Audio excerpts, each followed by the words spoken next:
You've seen the pictures, the viral videos. A capybara sitting serenely in a hot spring, a monkey perched on its head, a capybara surrounded by a flock of birds, utterly unbothered. The internet has crowned you the planet's chillest creature, a furry Zen master, a symbol of universal friendship and tranquility. It's all a lie, a complete and utter fabrication. That calm expression isn't tranquility. It's the vacant, thousand-yard stare of a creature that understands its one and only purpose on this earth, to be a walking, all-you-can-eat buffet for every predator in South America. You aren't a friend to all living things. You are a meal, a slow-moving, easily captured, perfectly sized meal. Your life isn't about chilling. It's a non-stop high-anxiety marathon of survival where the finish line is almost always a violent, bloody death. Phase 1. Born on the menu, you are born not in a safe, hidden den, but right out in the open plains. Within an hour, you're on your feet, walking, and swimming. This isn't an advantage, it's a curse. It means you don't get a grace period. You graduate from newborn to potential victim in under 60 minutes. You are born ready to run, because everything is ready to hunt you.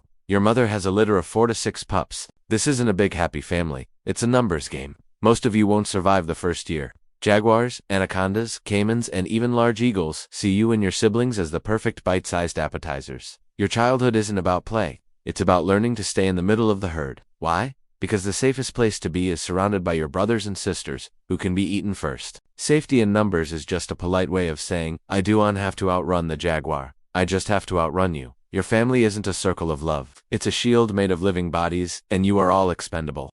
Phase 2. The myth of a chill life. Your daily routine is a monotonous cycle of anxiety. You spend your waking hours doing one of 3 things: eating grass, sitting in water, or scanning the horizon for imminent death. That serene, sleepy look in your eyes. That's you in low-power mode, conserving every possible calorie for the inevitable moment you'll have to bolt for your life. You are a furry, breathing panic attack, masquerading as a meditation guru. And what about all those friends? Those pictures of monkeys, birds, and other animals sitting on your back? Let's debunk that myth right now. They are not your friends. You are simply the planet's living automaton. You are large, warm, slow-moving, and have a flat back. More importantly, you have absolutely no defensive weapons. You don't bite, you don't claw, you don't fight back. You are a piece of non-threatening organic furniture. The monkey isn't bonding with you. It's just using you as a convenient, heated perch. It would do the same to a sun-warmed rock, but a rock doesn't walk to a better patch of grass. And while we're on the subject of your daily habits, let's talk about your diet. You eat grass, a tough, low-nutrient food source. To get enough energy from it, your digestive system needs a little help.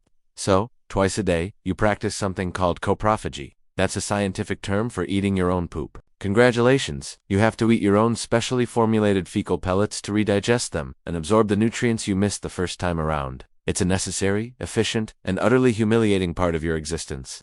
Phase 3. The illusion of safety. You have 2 places of refuge: the land and the water. Both are death traps. On land, your primary threat is the jaguar, a perfect killing machine of muscle and stealth.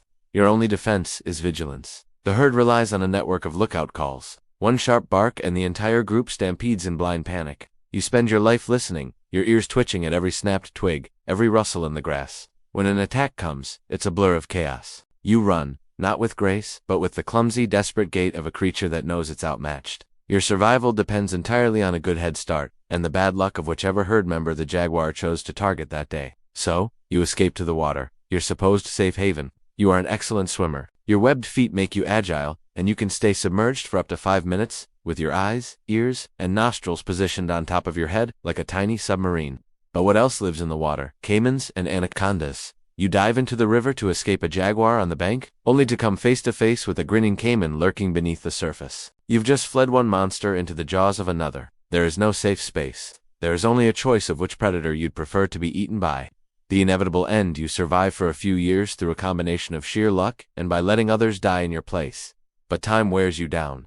You get a little slower. Your reactions are a fraction duller. You're no longer quick enough to be in the middle of the stampede. You're lagging at the back. And one evening, as you graze at the water's edge, a jaguar, the same predator you've spent your entire life dreading, finally gets its chance. It doesn't announce itself. There's no dramatic chase, just a silent, explosive ambush from the reeds. Its claws dig into your back, its jaws clamp down on your skull, and it's over. There is no heroic struggle. You are simply, and efficiently, converted from a living creature into a meal. The herd, startled by the commotion, will have already moved on. Your death may have bought them a few more hours of peace. No one mourns you. No one even notices you're gone for long. Your preordained purpose in the grand brutal ecosystem has been fulfilled. Your legacy is not the viral photo of a monkey on your head. Your legacy is the full belly of a predator, the brief moment of safety for a herd that has already forgotten you, and the faint reddish stain on the riverbank that will be washed away by the morning rain. You didn't live a chill life. You lived the life of a target, and eventually, the target gets hit.